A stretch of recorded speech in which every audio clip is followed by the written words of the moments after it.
Halo Miss Vita dan teman-teman, kami dari kelompok 9 akan mempresentasikan tentang teori filmologi, ada author, semiotika, formalisme, dan strukturalisme.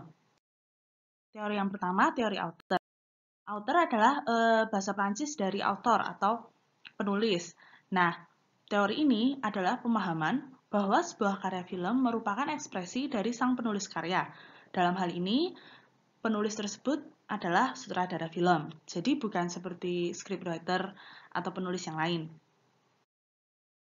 Nah, munculnya autorisme dalam film ini itu bisa dilihat sebagai perlawanan kepada kritikus seni yang pada saat itu menganggap bahwa film adalah karya seni yang tidak serius, apalagi bila dibandingkan dengan karya-karya seni dengan medium yang lainnya, seperti puisi, musik, cerita, dan lain-lain. Nah, mengapa? Karena pada saat itu karya itu bisa dianggap sebagai seni tinggi apabila ada seorang artis di belakangnya. Jadi orang bisa langsung mengidentifikasikan karya tersebut dengan artisnya. Nah, sedangkan dalam film, siapakah artis atau autor di balik film tersebut itu agak susah untuk diketahui. Apalagi film itu kan mengandung banyak unsur kayak misalkan kostum, set, yang agak susah untuk kaitkan dengan satu orang saja. Diskusi mengenai autorisme dalam film itu dimulai oleh kritikus asal Prancis Francis Truffaut. Francis Truffaut menganggap bahwa seorang sutradara yang memiliki kontrol penuh atau banyak kontrol terhadap elemen-elemen dalam film itu bisa dilihat sebagai penulis dari film tersebut. Nah, esai yang dia keluarkan pada tahun 1954, A Certain Tendency of the French Cinema, itu juga menekankan bahwa sutradara-sutradara Hollywood seperti Hitchcock itu memiliki karya yang sama seriusnya dengan pembuat film avant-garde Eropa.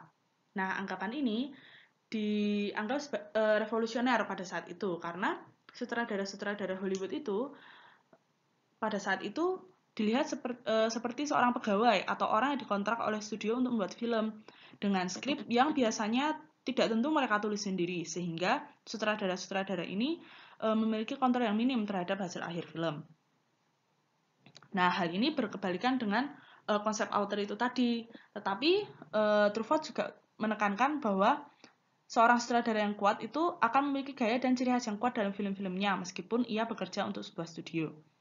Nah, diskusi mengenai autorisme dalam film ini itu kan berkembang di Prancis. Nah, ketika dia masuk ke dunia sinema Amerika, kritikus Amerika Andrew Saris kembali menekankan atau mempopulerkan definisi miliknya mengenai author teori, yaitu bagaimana adegan dalam sebuah film terlihat dan bergerak itu mencerminkan cara berpikir dan perasaan sutradara. Jadi ada hubungan yang erat antara seorang sutradara dengan film yang dia buat. Untuk melihat sebuah film author, Saris mengkategorikannya dalam 3 kriteria. Yang pertama, kemampuan teknis. Kedua, karakter yang unik. Dan makna interior yang timbul dari permasalahan pribadi dengan materi. Maksudnya adalah teks dalam film. Jadi misalkan ada permasalahan-permasalahan yang sering dia angkat dalam film-filmnya, seperti itu. Nah, selain 3 cara tadi, film author juga bisa dikategorikan melalui temanya, genrenya, atau mise en scene-nya. Mise en scene adalah serangkaian hal dalam pembuatan film yang meliputi setting, properti, aktor, dan lain-lain. Nah, elemen-elemen ini adalah elemen-elemen yang biasanya berada di bawah kendali seorang sutradara.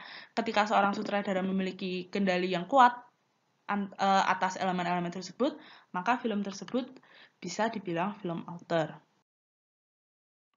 Contoh yang kami ambil itu ada Wes Anderson. Nah, Wes Anderson ini adalah seorang sutradara asal Amerika yang film-filmnya itu terkenal memiliki visual yang unik.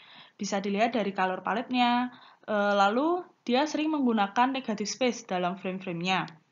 Kemudian bisa diperhatikan juga nanti dicontoh kalau visual-visualnya itu banyak yang melibatkan bentuk-bentuk yang simetris atau garis-garis simetris dan juga center point of view. Jadi ketika kita melihat ke film-filmnya, adegan-adegannya itu serasa kita selalu diarahkan untuk melihat ke tengah frame.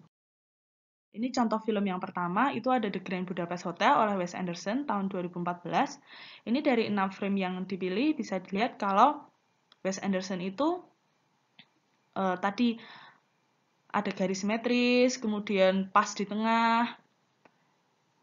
Lalu juga ada color palette.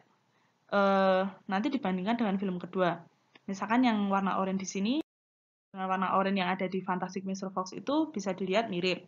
Di Fantastic Mr. Fox, Wes Anderson juga tetap memperlihatkan ciri khasnya dengan menggunakan banyak negative space, kemudian centered point of view, begitu.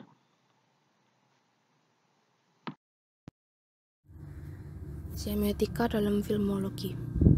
Yang pertama, semiotika itu merupakan metode analisis atau ilmu yang digunakan untuk menganalisis makna dari suatu tanda. Dan film itu adalah media dominan dari komunikasi massa visual. Dan menurut McQuill, peran film memberikan pembaruan dalam dunia hiburan yang menyajikan cerita, musik, peristiwa, lawak, drama kepada masyarakat. Lalu, apa sih kaitannya antara semiotika dengan film? Pada dasarnya, semiotika itu nggak hanya digunakan untuk menganalisis gambar diam saja, tetapi semiotika itu bisa digunakan untuk menganalisis gambar bergerak. Tidak hanya gambar bergerak dan gambar diam saja, tapi juga bisa untuk menganalisis lirik musik, fotografi, maupun mode busana. Kembali lagi ke dalam konteks filmologi, film sendiri itu memiliki kekuatan kepada masyarakat yang cukup besar.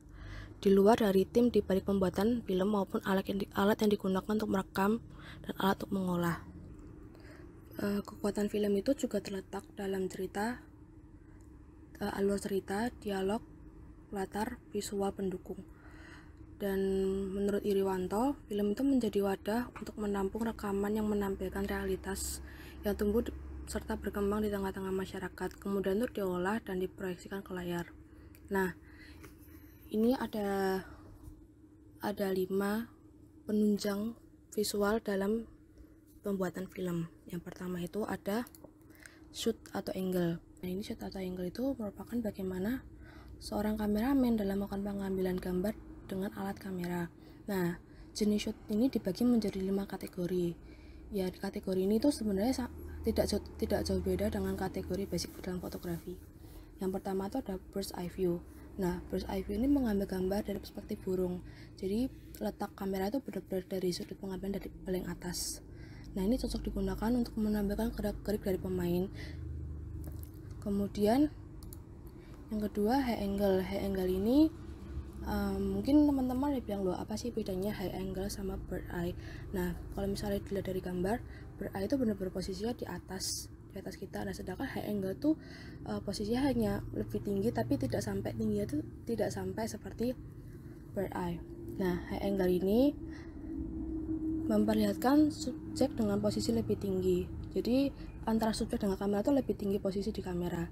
Nah, biasanya dalam proses pembuatannya itu mereka bisa menggunakan tripod atau crane ya, atau semacam teknologi yang lebih berkembang dan lebih baik lagi digunakan.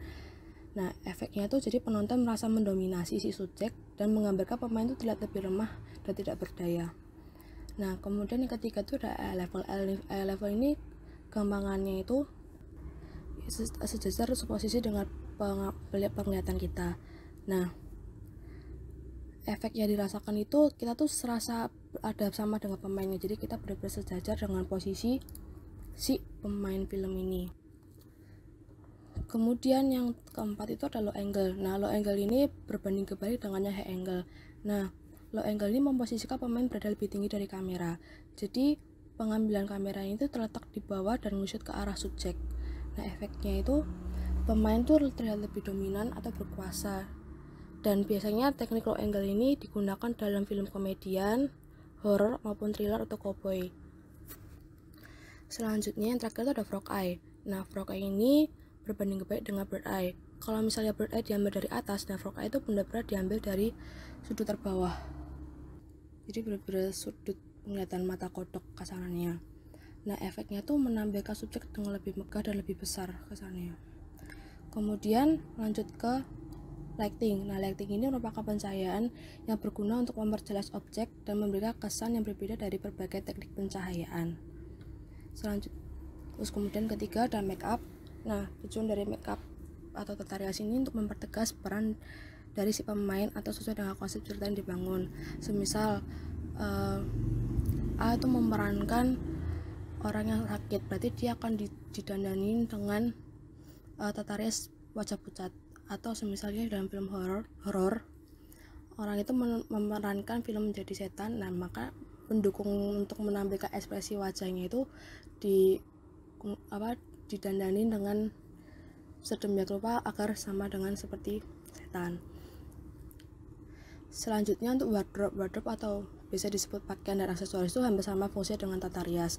Nah, jadi makeup sama wardrobe ini itu menjadi satu kesatuan.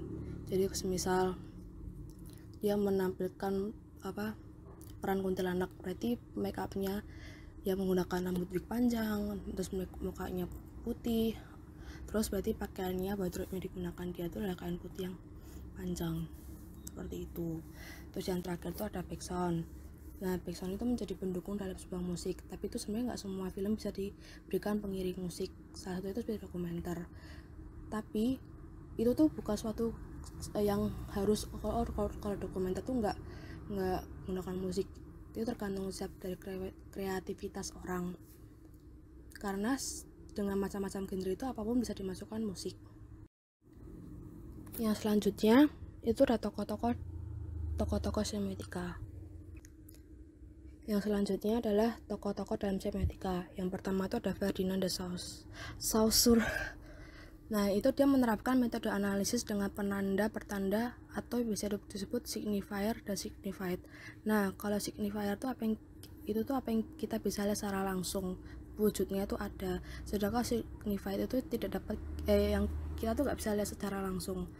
Nah, sedangkan untuk referen itu adalah tataran dalam pemikiran yang menjelaskan atau maknanya adanya fenomena.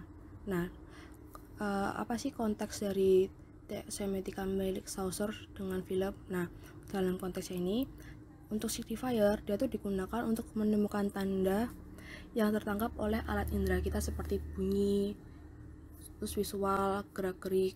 Nah, sedangkan signified itu untuk menemukan makna atau sebuah kesan yang ada dalam pikiran kita dengan apa yang kita tangkap dengan alat indera kita. Selanjutnya yaitu teori semiotika milik Roland Barthes.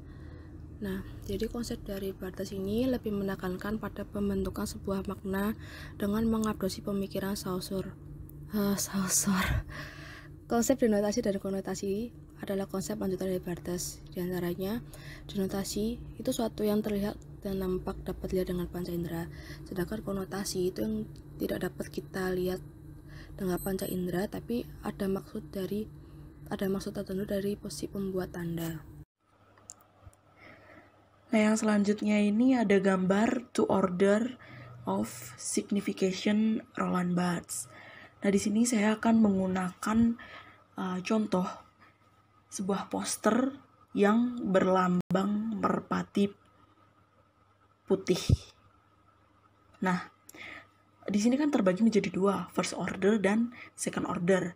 Ketika poster berlambang merpati putih itu ada di first order, maka gambar tersebut hanyalah lembaran dengan gambar burung merpati putih saja, tidak ada maknanya. Nah, ketika gambar poster berlambang merah putih itu dilanjutkan ke dalam second order yang ada konotasi dan mitosnya, maka poster berlambang merpati putih itu akan memiliki makna yang dipengaruhi budaya dan mitos.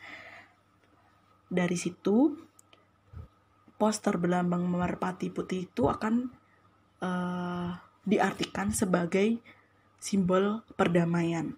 Jadi kalau di first order itu hanya gambar, di second order itu ada makna yang dipengaruhi oleh budaya dan mitos. Nah, tokoh selanjutnya adalah Charles Sanders Peirce. Menurut Peirce itu ada 3 aspek penting untuk analisis semiotika yang disebut dengan segitiga makna atau triangle of meaning. Yang pertama ada tanda, ada objek, dan ada pengguna tanda atau interpretan. Nah, yang pertama ada tanda. Tanda itu merupakan konsep dasar ya dalam kajian semiotika untuk bahan analisis. Di sini tanda itu memiliki makna sebagai interpretasi pesan yang dimaksud. Terus tanda itu berbentuk fisik dan yang dapat ditangkap oleh manusia. Terus kedua ada objek. Objek itu adalah konteks sosial yang di dalamnya terdapat pemaknaan dan mewakili dari tanda itu sendiri. Terus yang terakhir ada pengguna tanda atau interpretan. Yang di sini itu tanda yang terdapat dalam pikiran atau benak kita. Jadi maksud dari tanda tersebut. Yang selanjutnya ada kajian cultural studies. Bentuk interaksi yang digunakan oleh masyarakat sebagai alat untuk menunjukkan eksistensi suatu masyarakat itu disebut dengan budaya manusia. Nah, di sini ada 3 alat dalam cultural studies untuk mendeskripsikan budaya masyarakat massa. Yang pertama itu ada tanda, ada bahasa, dan ada budaya itu sendiri. Nah, tanda itu sama dengan produk dari masyarakat yang memiliki makna dari hasil kesepakatan masyarakat itu sendiri. Dan tanda itu dibagi menjadi 2 aspek, yaitu penanda yang berarti memberikan makna terhadap simbol, dan yang kedua ada petanda yang berarti makna yang diberikan suatu simbol. Terus ada yang selanjutnya itu ada kajian soal bahasa. Di sini dijelaskan bahasa itu merupakan alat kekuasaan karena kita bisa menghegemoni seseorang dengan menggunakan bahasa. Nah, dengan kita bisa menghegemoni seseorang, kita bisa mendapatkan kekuasaan itu. Nah, Roland Barthes ini mengaji sebuah bahasa dengan 2 perspektif. Yang pertama itu ada denotasi, berarti makna dalam tanda, dan ini konteksnya bahasa yang diartikan secara sebenarnya. Terus yang kedua itu ada konotasi yang berarti bukan sesungguhnya atau bisa disebut dengan kiasan. Lalu yang ketiga, alat ketiga itu ada budaya. Budaya itu aturan atau norma yang disepakati oleh masyarakat dan ada keharusan di dalamnya gitu. Terus budaya itu merupakan hal yang kultus dan banyak dijumpai di masyarakat feodal seperti Indonesia. Di dalam budaya populer, ideologi adalah bentuk konstruksi yang membuat masyarakat itu terhegemoni, sedangkan kelompok dominan itu mempunyai kekuasaan. Nah, hegemoni dan ideologi merupakan aspek kehidupan masyarakat, dan dari 2 aspek tersebut dapat diimplementasikan dalam dunia perfilman. Terus ranah ideologis dalam film dapat disampaikan melalui pesan kepada masyarakat. Nah, di sini ada 2 hal penting dalam pembahasan film. Yang pertama itu ada penekanan karakterisasi, dan yang kedua ada budaya. Nah, kalau misalnya film itu semakin menguatkan karakter dalam film, nah itu akan semakin mudah diterima oleh masyarakat. Misalnya kalau di sinetron itu kan kalau ada yang antagonis banget itu pasti bakal diinget-inget sama penontonnya ya. Terus yang kedua itu ada budaya yang mempunyai beberapa aspek seperti teks, bahasa, simbol, musik, dan lain-lain. Nah, ketika karakter dan budaya ini sudah terpenuhi dalam film, maka film itu sendiri akan mendapatkan tempat di masyarakat serta semakin mudah dalam mempengaruhi pikiran masyarakat. Kelompok menggunakan film Imperfect tahun 2019 yang digunakan untuk analisis semiotika Roland Barthes. Mengapa memakai semiotikanya Roland Barthes? Karena kita tidak hanya mencari makna dalam potongan adegan saja, namun makna yang dicari lebih mendalam.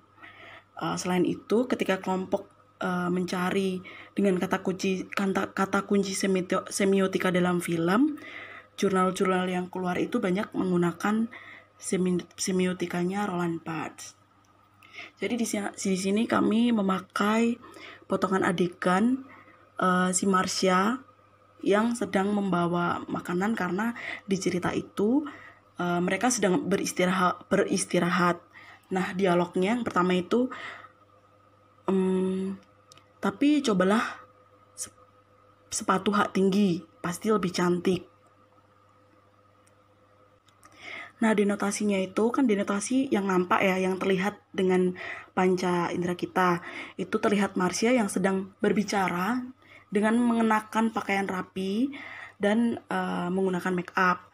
Lalu konotasinya, konotasi itu maksud dari tanda, itu Marcia menyuruh Rara untuk menggunakan atau mengenakan sepatu hak tinggi, karena ia merasa bahwa sepatu yang dikenakan Rara itu tidak pantas dikenakan ketika Rara bekerja.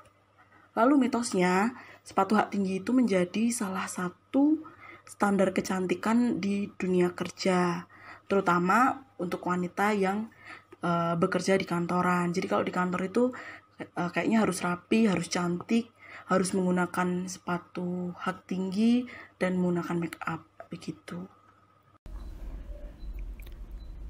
Kemudian masuk ke teori formalisme. Formalisme sendiri berasal dari bahasa Latin, yaitu forma, yang memiliki arti wujud atau bentuk. Teori ini digunakan untuk melihat dan juga membedah dalam hal artikulasi seperti gaya bicara yang mencakup rima, ritma, asonasi, bunyi, dan aliterasi serta bahasa formal.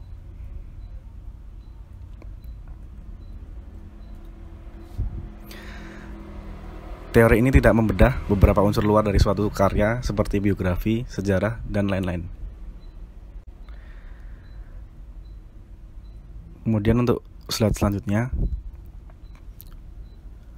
formalisme merupakan suatu hasil dari pendekatan yang memiliki sifat positivistik, di mana semua ilmu yang ada harus memiliki dasar fakta. Dan jika suatu ilmu tersebut tidak ditemukan kebenarannya dan tidak ada faktanya, maka akan ditolak.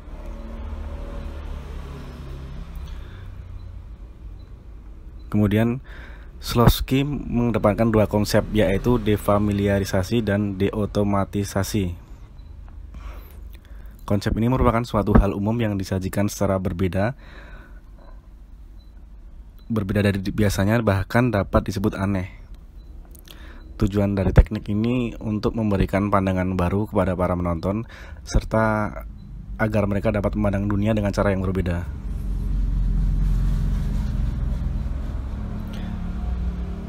Lalu Slowski juga menguraikan teori lain, yaitu fabula dan sujet. Fabula merupakan penggambaran kronologi suatu cerita, dan sujet yang merupakan cara dalam menjadikan suatu cerita menjadi aneh atau janggal.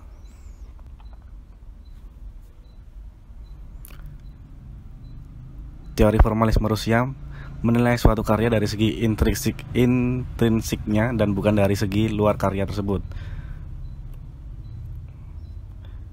Jadi teori ini menilai suatu karya dari unsur yang berasal dari dalam karya tersebut dan bukan dari segi luar karya tersebut, seperti yang dijelaskan tadi, seperti biografi, sejarah, serta hal di luar karya itu sendiri.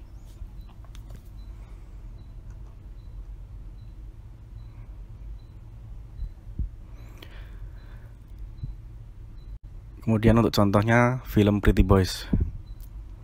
Jadi film ini menceritakan tentang dua orang yang bernama Rahmat yang diperankan oleh Nista, dan tokoh satunya bernama Anugrah yang diperankan oleh Vincent.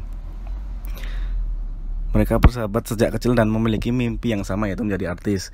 Akan tapi setelah jadi artis malah banyak masalah yang menimpa mereka.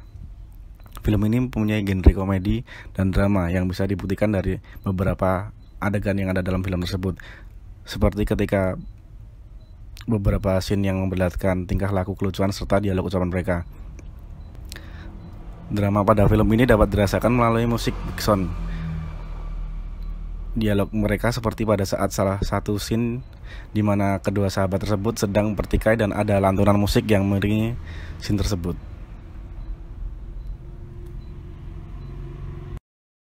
Yang keempat, strukturalisme akan dijelaskan oleh Gea dan Vigon.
Nah, selain itu, Levi juga menerapkan konsep langue dan parole, yaitu langue yang merupakan sistem atau struktur yang disebut kaidah kebahasaan, dan parole yang diartikan sebagai penggunaan bahasa aktual sehari-hari. Nah, dengan teori struktural bahasa inilah, Levi akhirnya berhasil melihat sesuatu di balik penampakan karya manusia. Nah, sesuatu di balik karya tersebut bukan lagi berupa visi dan misi, tetapi merupakan sebuah nilai atau makna yang tanpa disadari telah membentuk ide, nilai, gagasan, atau pemikiran dari seseorang. Nah, dengan demikian, Levi akhirnya memandang bahwa semua yang ada di dunia itu merupakan sebuah sistem yang terstruktur. Oke, jadi selanjutnya di sini aku bakal ngambil alih tentang strukturalisme ini, dan aku akan coba menjelaskan tentang pembeda antara strukturalisme dan formalisme. Semoga teman-teman juga paham. Mungkin aku nambahin tadi punya Gea ya. Kalau strukturalisme ini merupakan teori sastra gitu yang didasarkan dengan asumsi bahwa semua karya sastra itu memiliki struktur universal yang mendasari, dan bahwa kesimpulan umum tentang karya yang relevan dan sistem dari mana ia muncul dapat dibentuk dengan menghubungkan pola-pola yang mendasarinya. Jadi kayak melihat struktur dari sastra tersebut dari pola-pola yang didasari, misalnya kayak struktur universal dalam setiap teks yang memungkinkan pembaca yang berpengalaman untuk menafsirkan teks lebih mudah dibanding dengan pembaca yang nggak berpengalaman. Oleh karena itu, strukturalisme juga menganalisis unit linguistik, ya, dalam artian menganalisis unit bahasanya lah dalam sebuah teks. Jadi struktur teks yang mendasari secara universal dan meneliti bagaimana penulis menyampaikan makna dari melalui suatu struktur. Kayak tadi yang dia udah jelasin tentang signified sama signifier. Nah, strukturalis ini juga menghubungkan teks sastra dengan struktur yang lebih besar. Nah, struktur yang lebih besar ini dapat merujuk pada kayak serangkaian hubungan intertekstual, genre tertentu, pola atau motif berulang. Nah, ada banyak kesamaan sih sebenarnya tentang strukturalisme dan antara strukturalisme dan kesamaan dengan kritik pola dasar yang menganalisis teks dengan memfokuskan pada pola dasar berulang dalam sebuah plot, karakterisasi, dan elemen lainnya.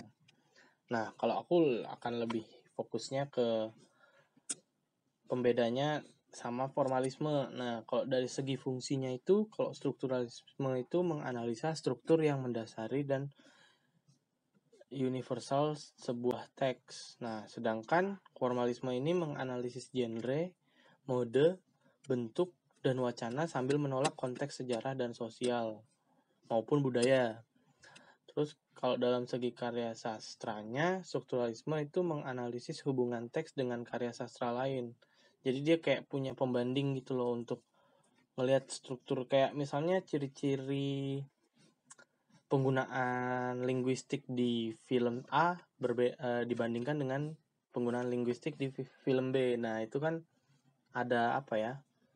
Kayak perbedaan makna dan perbedaan struktur yang dibangun oleh si sutradara ataupun penulis dari film tersebut. Nah, kalau misalnya formalisme tuh hanya fokusnya tuh cuman di satu karya sastra aja, jadi nggak ada pembandingnya gitu loh. Jadi dia fokus di situ, jadi ngelihat analisis genrenya apa, terus modenya apa, bentuknya apa, bla bla bla, kayak gitu sih teman-teman. Dalam menganalisis teori ini, kelompok menggunakan contoh film yaitu The Devil Wears Prada yang dirilis pada tahun 2006. Nah, di dalam film ini terdapat salah satu tokoh, yaitu tokoh sampingannya yang merupakan seorang bos dari tokoh utamanya bernama Miranda Priestly. Nah, Miranda Priestly ini digambarkan sebagai seorang pribadi yang kejam, sinis, dan tidak peduli dengan orang lain. Nah, kemudian kepribadian dari Miranda Priestly ini digambarkan melalui judul dari film ini, yaitu yang mengandung kata devil yang merupakan bahasa Inggris dan artinya berarti setan atau iblis. Nah, selain itu, kata devil ini juga didukung oleh gambar dari posternya itu, yaitu gambar sepatu heels yang berwarna merah. Nah, di mana warna merah ini selalu identik dengan setan atau iblis atau sesuatu yang negatif. Lalu, untuk diskusi, teman-teman bisa berusaha untuk menjawab 3 pertanyaan yang ada di slide ini. Demikian presentasi dari kelompok 9. Terima kasih.